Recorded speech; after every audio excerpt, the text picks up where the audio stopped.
Olá, eu sou a professora Cibele Fernandes Dias, de Direito Constitucional. Nós estamos dando sequência ao nosso curso a respeito dos poderes, poder executivo e poder legislativo. Na aula de hoje, nós vamos trabalhar com a responsabilidade do presidente da República.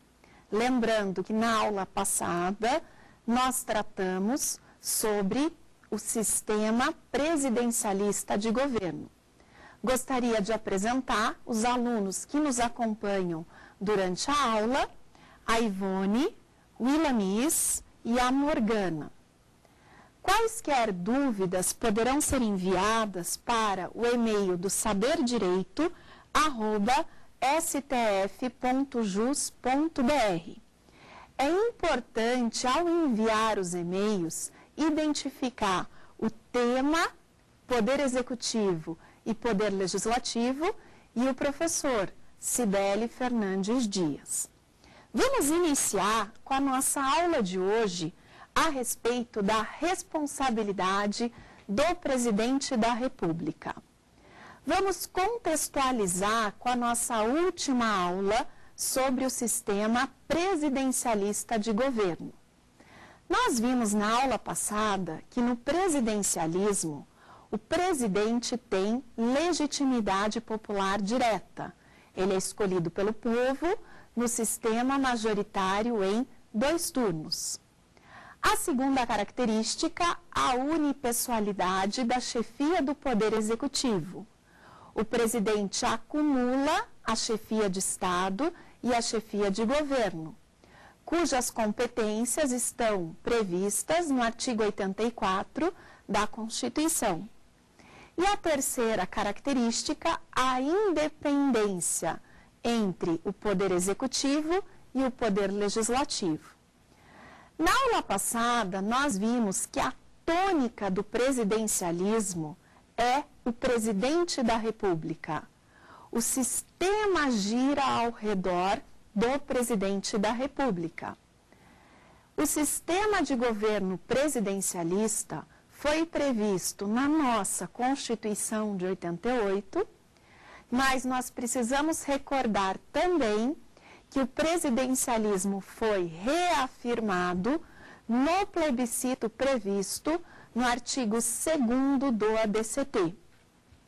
O artigo 2º do ADCT previu que seria realizado um plebiscito, a princípio no dia 7 de setembro de 93, depois foi feita uma emenda no artigo 2º do ADCT e foi alterada a data do plebiscito para o dia 21 de abril de 93.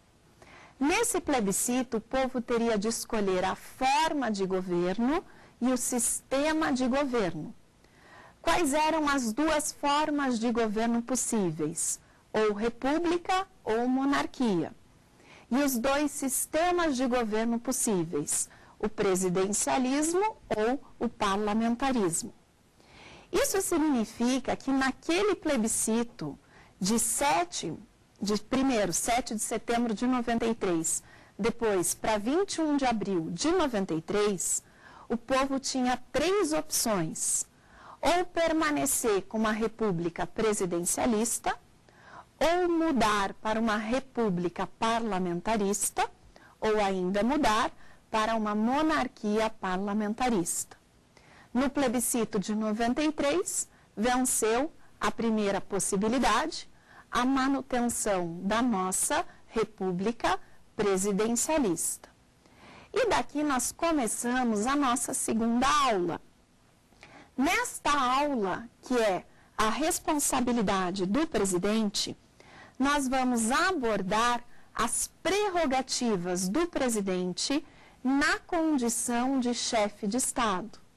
Nós vamos tratar da irresponsabilidade penal relativa do presidente e da sua imunidade formal em relação à prisão. Nós também vamos abordar a responsabilidade criminal do presidente e as suas prerrogativas nessa responsabilidade criminal. seja pela prática de crime comum, seja pela prática de crime de responsabilidade. Portanto, nós vamos tratar do processo de impeachment do presidente da República. E, finalmente, nós vamos ver o regime da responsabilidade dos governadores e dos prefeitos. Vamos iniciar a nossa aula a respeito da responsabilidade do presidente, falando um pouquinho sobre a nossa forma de governo. Quais são as diferenças entre a república e a monarquia no tocante às formas de governo? A principal diferença reside no chefe de Estado, nos atributos do chefe de Estado. Na República, o chefe de Estado é eleito, temporário e responsável. Vamos voltar. Na República, o chefe de Estado é eleito pelo povo ou pelo parlamento. Pode ser uma eleição direta, como se dá no presidencialismo, ou pode ser uma eleição indireta, como se dá no parlamentarismo. Segundo, o chefe de Estado é temporário. O chefe de Estado não é vitalício, ele tem um mandato.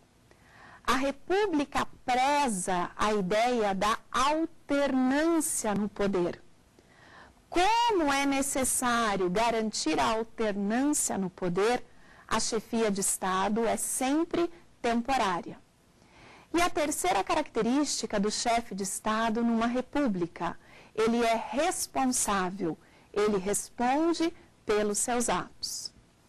Já na monarquia, o chefe de Estado não é eleito, o chefe de Estado é hereditário. O rei ou a rainha ascendem ao trono por meio de uma sucessão hereditária. Em segundo lugar, o chefe de Estado numa monarquia não é temporário, ele é vitalício. Ele permanece no exercício da chefia de Estado até a sua morte, até o seu falecimento, ou até quando ele decida renunciar. Ele não tem mandato, ele é vitalício. E a terceira característica do chefe de Estado numa monarquia, ele é irresponsável, ele não responde pelos seus atos.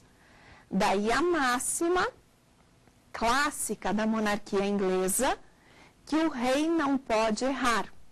Por que o rei não pode errar? Porque ele não responde pelos seus atos.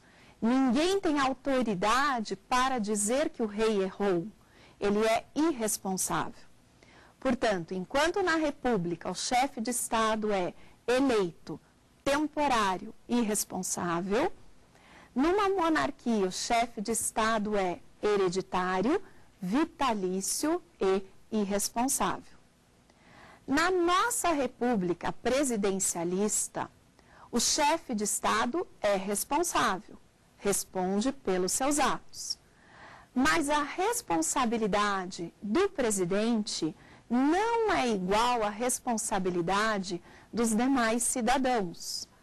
A Constituição outorga privilégios, outorga prerrogativas ao presidente no que diz respeito à sua responsabilidade criminal. Por isso é muito importante a gente demarcar o seguinte: o regime da responsabilidade civil do presidente é igual ao regime da responsabilidade civil de qualquer cidadão. A diferença está na responsabilidade criminal do presidente da República. A Constituição outorga prerrogativas funcionais ao presidente da República para garantir a sua independência, tanto no exercício da chefia de Estado, quanto no exercício da chefia de governo. Vamos ao primeiro tópico, portanto. Quais são as prerrogativas do presidente da República na condição de chefe de Estado. Essas duas prerrogativas estão previstas no artigo 86, parágrafo 3º, e no artigo 86, parágrafo 4º. Vamos iniciar pelo 86, parágrafo 4º, que a doutrina chama de irresponsabilidade penal relativa do presidente da República. Se nós vamos para a letra do artigo 86, parágrafo 4º, o que a letra nos diz? Na vigência do seu mandato, o presidente da República não responde por atos estranhos ao exercício das suas funções. Essa é a letra. Vamos agora para a interpretação do Supremo Tribunal Federal a respeito do artigo 86, parágrafo 4º.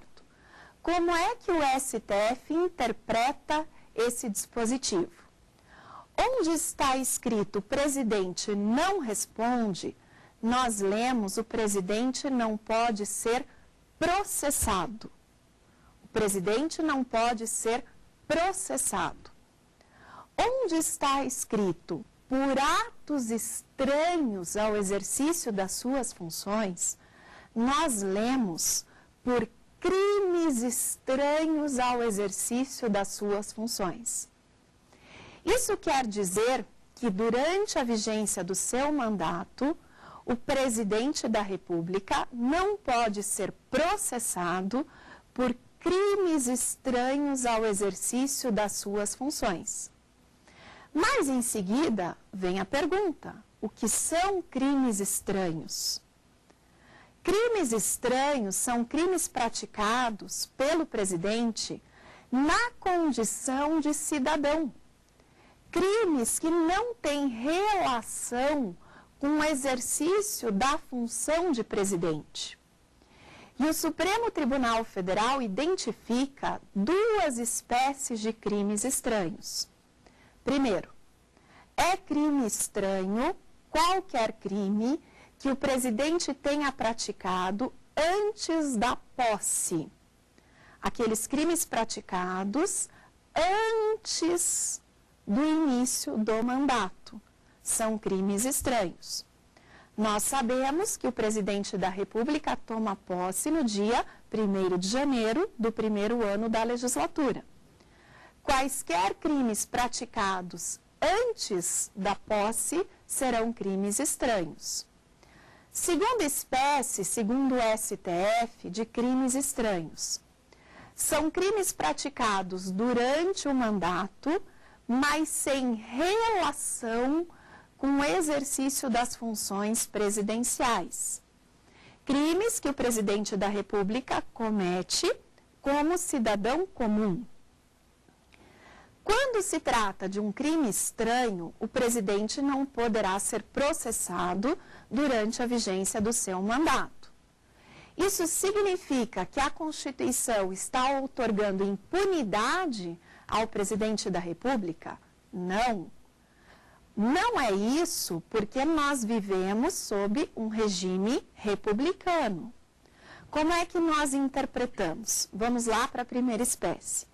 Se é um crime que ele praticou antes da posse, se porventura existe uma ação penal tramitando contra o presidente, o juiz ou tribunal que julga essa ação penal deverá suspender o processo durante a vigência do mandato do presidente.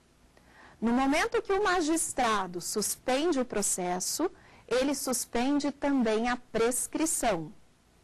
Isso significa que esse crime praticado antes da posse, essa ação não será enviada ao STF. Continua o processo com um juiz ou com um tribunal competente que determinará a suspensão do processo enquanto durar o mandato do presidente da República. Agora, se for um crime estranho praticado durante a vigência do mandato, a ação já será ajuizada perante o STF. Todavia, como se trata de um crime estranho, o STF não poderá receber a denúncia contra o presidente. O que o STF fará? Determinará a suspensão do processo enquanto durar a vigência do mandato. Isso significa que a irresponsabilidade penal relativa não impede o ajuizamento da ação contra o presidente, em se tratando de um crime estranho, mas impede a continuidade do processo. Se há um crime estranho, durante a vigência do mandato, o processo penal ficará suspenso.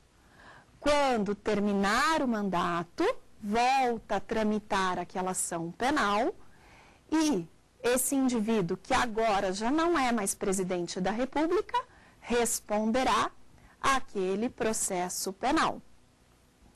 Vamos agora tratar do segundo privilégio do presidente como chefe de Estado, que é a sua imunidade formal relativa em relação à prisão, prevista no artigo 86, parágrafo 3º.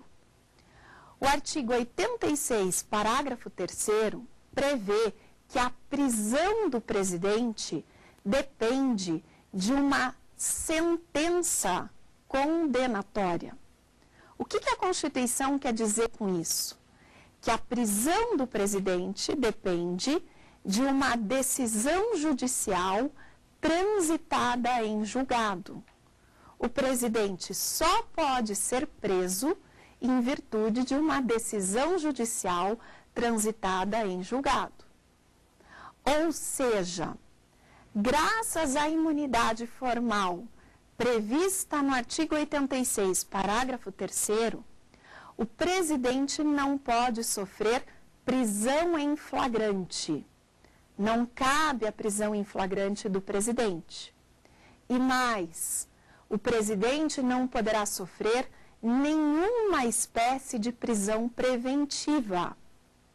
Prisão cautelar, o presidente não poderá sofrer.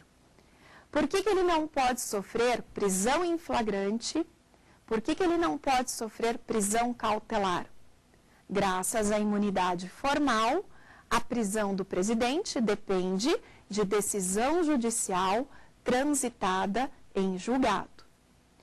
A respeito dessas imunidades que o presidente tem como chefe de Estado, é importante lembrar que o Supremo Tribunal Federal entende que as imunidades do artigo 86, parágrafos 3º e 4º, não podem ser estendidas aos governadores e aos prefeitos. O STF já declarou a inconstitucionalidade de norma da Constituição Estadual que estendia os privilégios do artigo 86, parágrafos 3º e 4º, aos governadores. E essa jurisprudência se explica em razão do seguinte motivo: os governadores e os prefeitos não têm e nem podem ter os privilégios do 86, parágrafos 3º e 4º, porque eles não são chefes de Estado, eles são só chefes de governo. Logo, esses privilégios são privilégios exclusivos do presidente da República na condição de chefe de Estado. Vamos agora tratar da responsabilidade criminal do presidente da República. Nós vimos que durante a vigência do seu mandato, o presidente não pode ser processado por crimes estranhos ao exercício das suas funções. Todavia, o presidente, durante a vigência do seu mandato, pode ser processado por crimes funcionais. Nós temos aqui os crimes estranhos, que não têm nenhuma relação com o exercício das funções. e no contraponto os crimes funcionais, aqueles crimes que ele pratica no cargo ou em razão do cargo. Por isso, em se tratando de uma república, o presidente responde pelos crimes funcionais, mesmo durante a vigência do seu mandato. E o STF usa dois termos em latim quando ele se refere aos crimes funcionais. São crimes praticados in officio, ou seja, no ofício, ou crimes praticados propter officium, em razão do seu ofício. Se o presidente da República cometer um crime funcional, ou seja, in officio ou propter officium, ele responderá durante a vigência do seu mandato. Mas ele vai responder aonde? Ele vai responder perante quem? Como é o processo contra o presidente pela prática dos crimes funcionais? Vamos lá.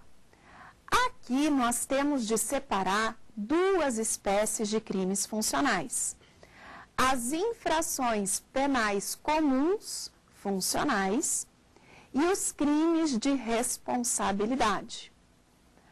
A infração penal comum funcional se divide em crime comum, contravenção penal ou crime eleitoral. Se o presidente cometer um crime comum, uma contravenção penal ou um crime eleitoral, in officio ou propter officium, ele responderá perante o Supremo Tribunal Federal. Isso está previsto no artigo 102, inciso 1, a linha A, e também no artigo 86 da Constituição. Aqui nós temos um privilégio do presidente na sua condição de chefe de governo. Esse privilégio se chama foro privilegiado, ou também prerrogativa funcional. Em se tratando de uma infração penal comum praticada no cargo ou em razão dele, o presidente tem foro privilegiado no STF. Mas nós temos uma segunda espécie de crime funcional, que são os crimes de responsabilidade. Os crimes de responsabilidade são infrações político-administrativas. E o que é uma infração político-administrativa?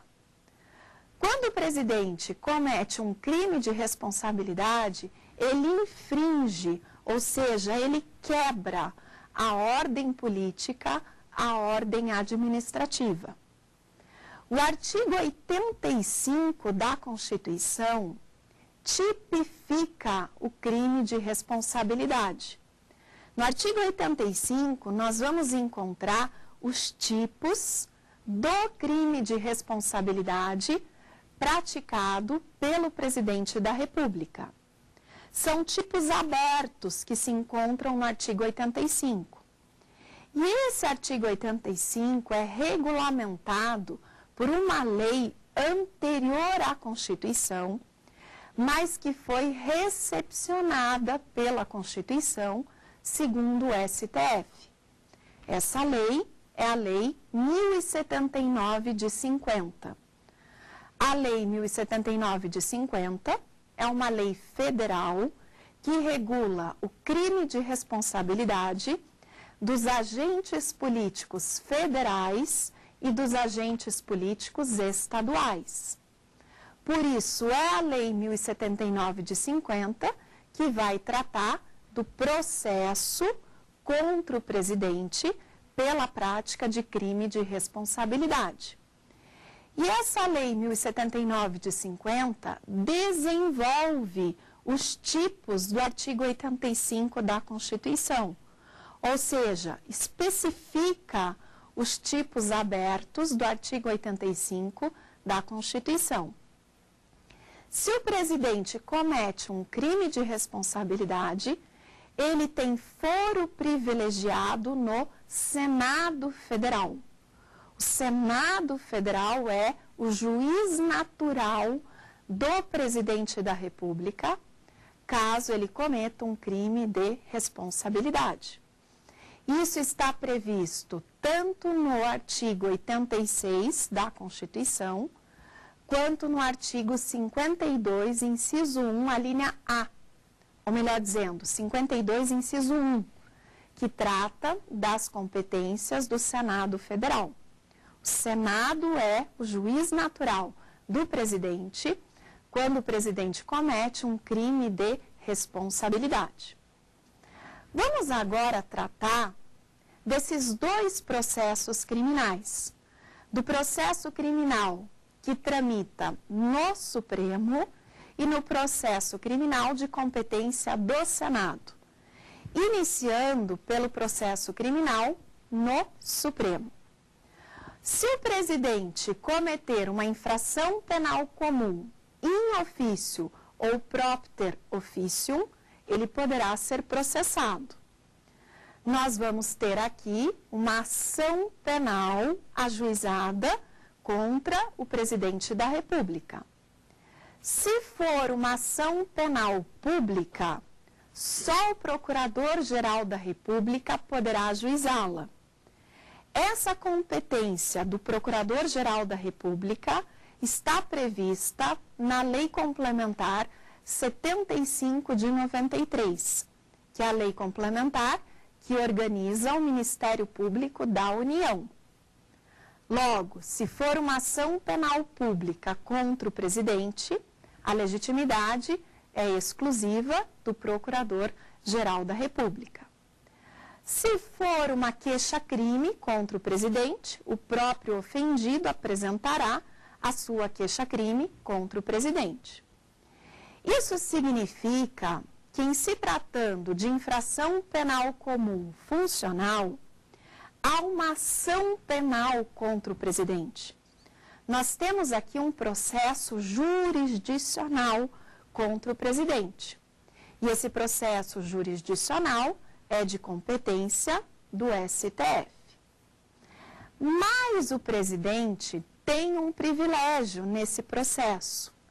Esse privilégio está previsto no artigo 51, inciso 1 da Constituição. Que privilégio é esse? O STF só pode receber a denúncia contra o presidente se a Câmara dos Deputados autorizar o processo. Ou seja, a Câmara dos Deputados, conforme o artigo 51, inciso 1, é competente para realizar o juízo de admissibilidade da acusação. A Câmara dos Deputados é que vai avaliar se pode o Supremo processar o presidente da República, se aquela acusação é admissível contra o presidente da República. Só que esse juízo de admissibilidade da acusação que a Câmara dos Deputados faz é um juízo político, não é propriamente um juízo jurídico. A Câmara vai avaliar se é conveniente, se é oportuno processar criminalmente o presidente da República. E o quórum para a Câmara autorizar o processo criminal contra o presidente é o quórum mais alto da nossa Constituição. É o quórum de 2/3.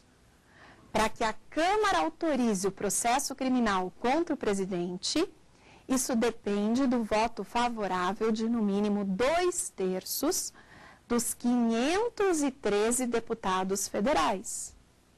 Nós podemos perceber que é dificílimo a Câmara autorizar o processo criminal contra o presidente. Maioria de 2/3.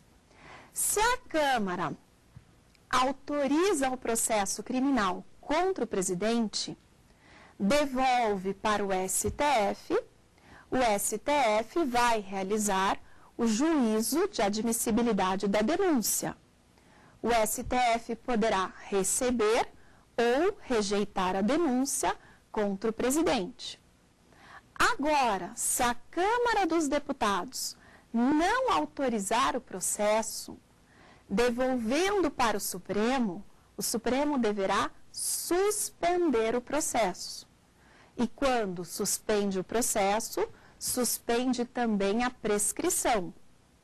Uma vez que termine o mandato do presidente, aquela ação voltará a correr, não mais agora perante o STF, se ele não for mais presidente, mas perante um juiz comum.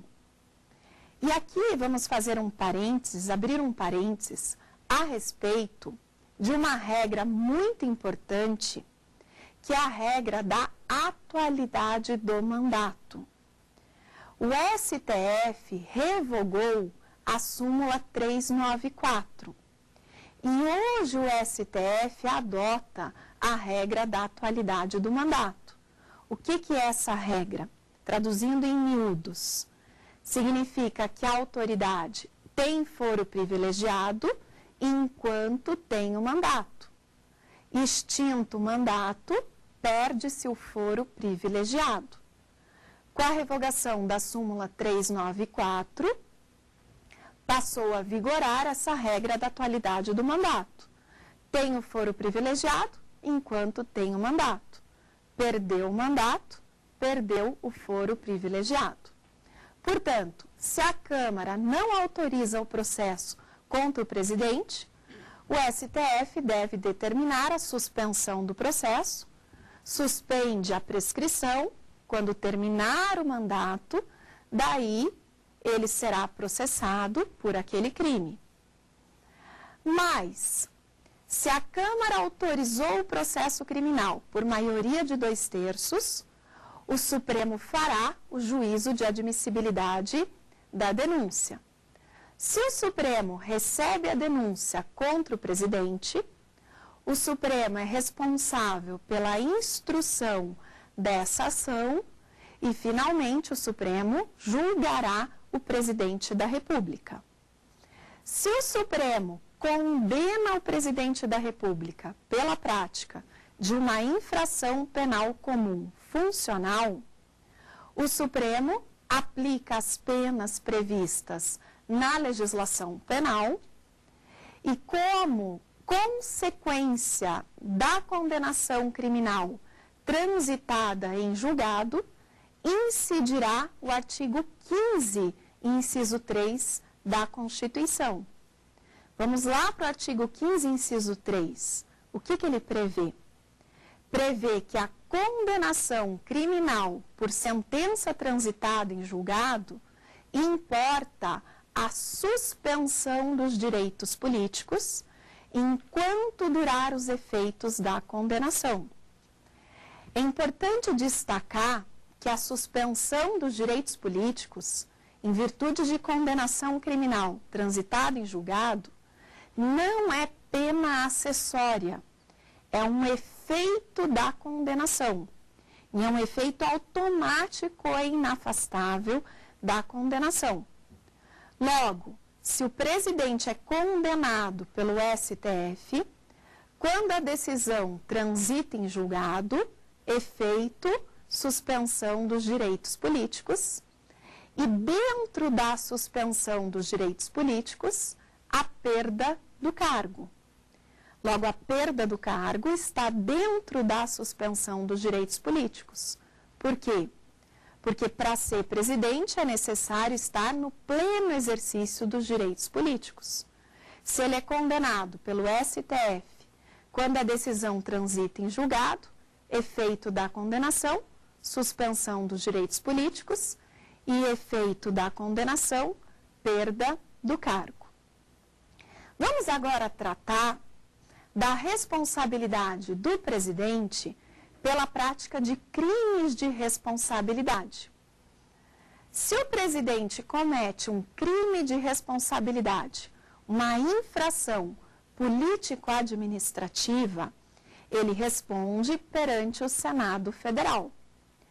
Mas aqui nós não temos uma ação penal contra o presidente, simplesmente porque nós não temos um processo jurisdicional contra o presidente. O processo pela prática de crime de responsabilidade é um processo político, que nós chamamos de processo de impeachment. Os ingleses inventaram o processo de impeachment, foram copiados pelos americanos e nós copiamos os americanos. Impeachment significa impedimento. Se o presidente sofre um processo de impeachment, quer dizer que ele está sofrendo um processo de impedimento perante o Senado Federal. Mas vamos ver como é que se desenrola o processo de impeachment. Tudo começa com uma denúncia de qualquer cidadão. Qualquer cidadão pode denunciar o presidente da República pela prática de um crime de responsabilidade, exercendo o seu direito de petição. Quer dizer que o cidadão não vai ajuizar ação penal contra o presidente, não é isso. O cidadão denuncia o presidente pela prática de crime de responsabilidade. Mas aonde que o cidadão faz isso? O cidadão denuncia o presidente perante a Câmara dos Deputados. Por que é perante a Câmara dos Deputados? Porque a Câmara dos Deputados vai fazer aqui a mesma coisa que ela faz no outro processo. A Câmara vai fazer o juízo de admissibilidade da acusação. A Câmara vai avaliar se é conveniente, se é oportuno processar o presidente da República e também se há em tese o cometimento do crime de responsabilidade. Para que a Câmara autorize a instauração do processo contra o presidente, a Constituição exige o quórum altíssimo de 2/3. 2/3 dos 513 deputados federais. Se a Câmara entender que não há crime, a Câmara vai arquivar a denúncia. Se a Câmara entender que a acusação é procedente por maioria de 2/3, ela envia para o Senado Federal. E o que o Senado Federal deve fazer vindo a denúncia da Câmara dos Deputados? Compete ao Senado instaurar o processo de impeachment. É importante destacar que o impeachment começou aqui, quando o Senado o instaurou. E essa competência do Senado é uma competência vinculada. Ele é obrigado a instaurar o processo de impeachment. O Senado vai instaurar o processo de impeachment, vai instruir o processo de impeachment e, finalmente, vai julgar o presidente da República no processo de impeachment. O artigo 52, parágrafo único, prevê que o presidente do STF atua como presidente da sessão de julgamento no impeachment.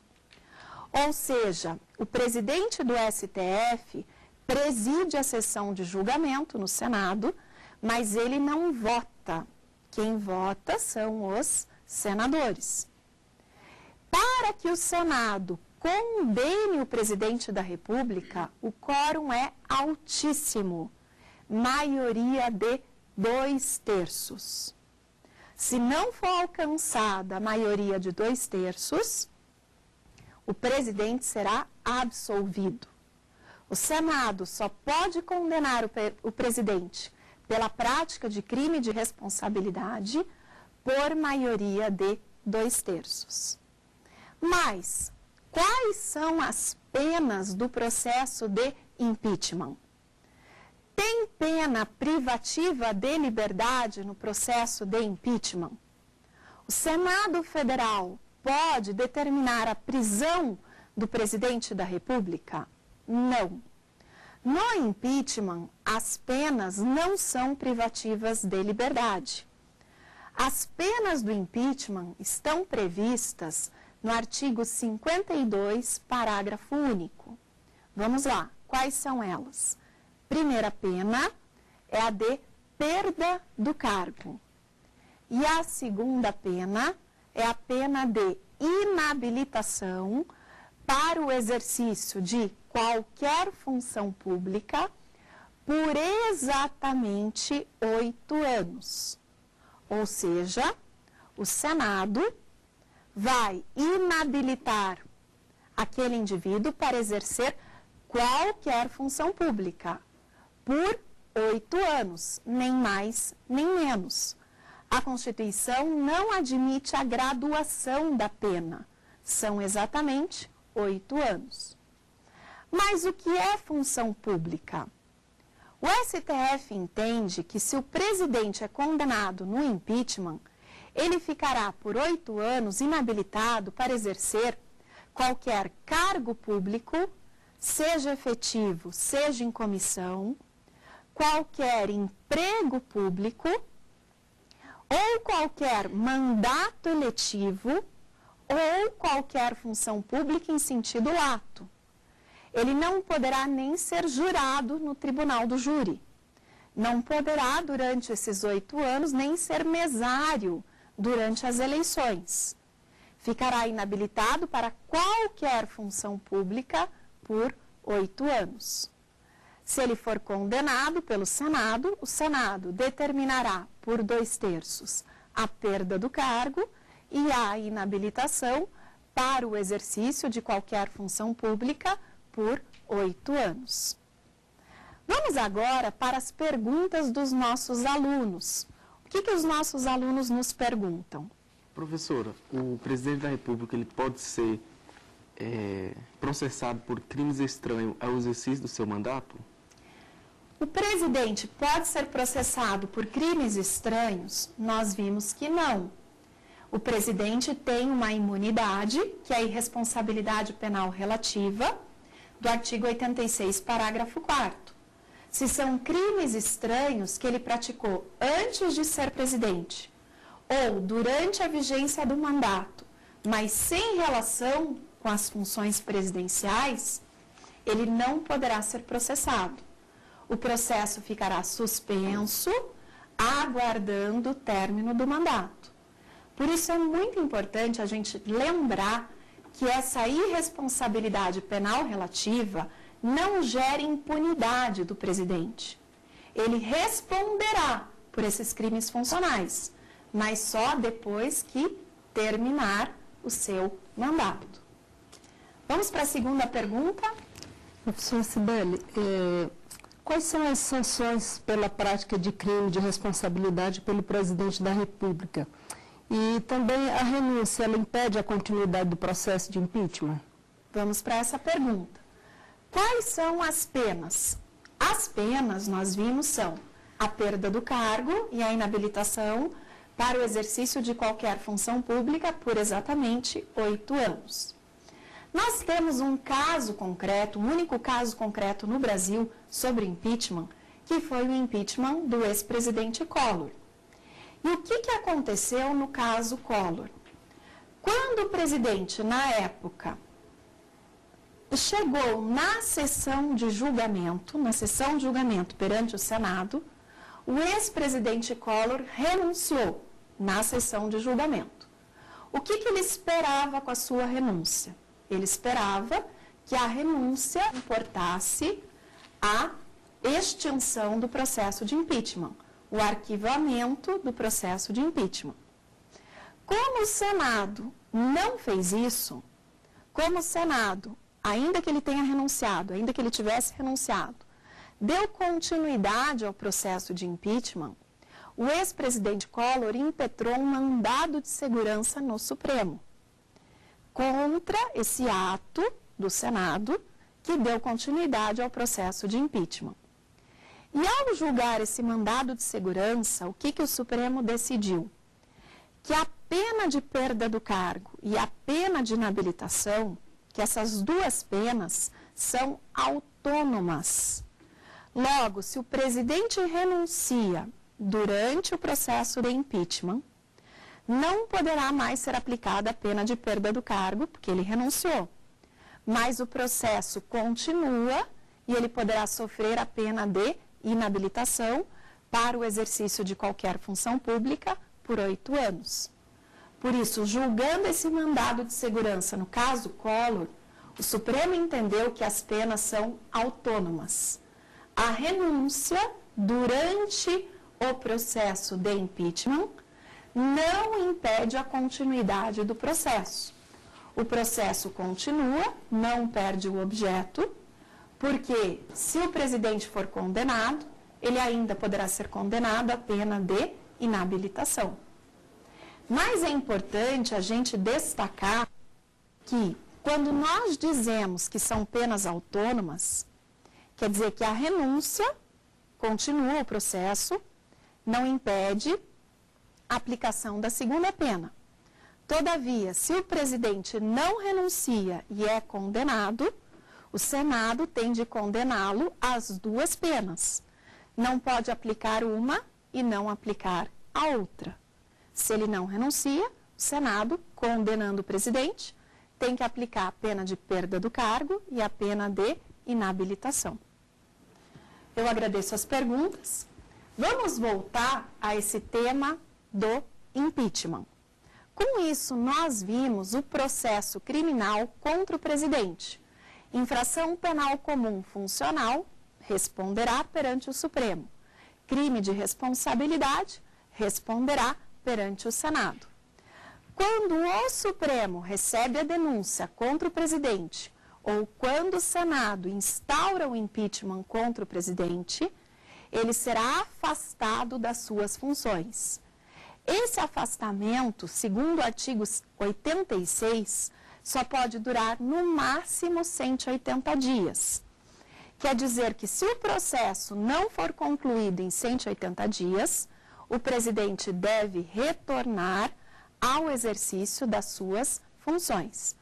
Esse afastamento ocorre quando o Supremo recebe a denúncia ou quando o Senado instaura o processo de impeachment contra o presidente. A responsabilidade criminal dos governadores e dos prefeitos é diferente da responsabilidade do presidente. Quais são as suas prerrogativas?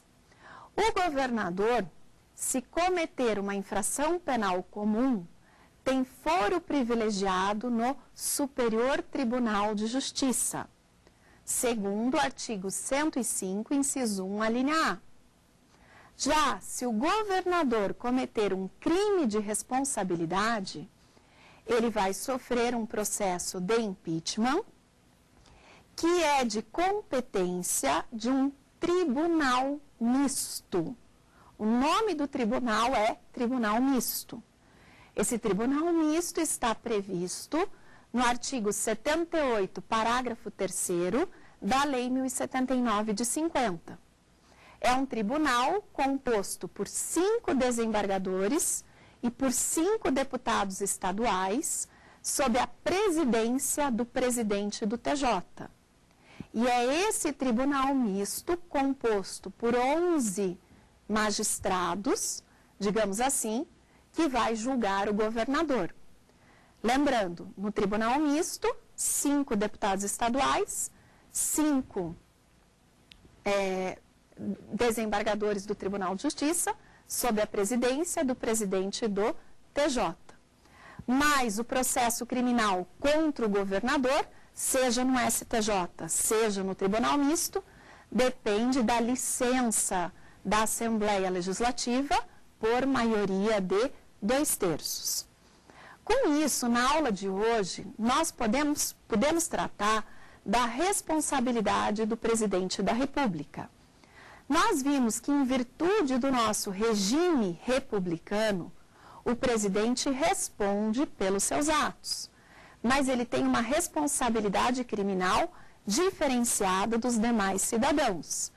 Ele tem os seus privilégios como chefe de Estado, do artigo 86, parágrafo 3º e parágrafo 4º, e ele sofrerá um processo criminal diferenciado em se tratando de infrações penais comuns funcionais ou em se tratando de crime de responsabilidade.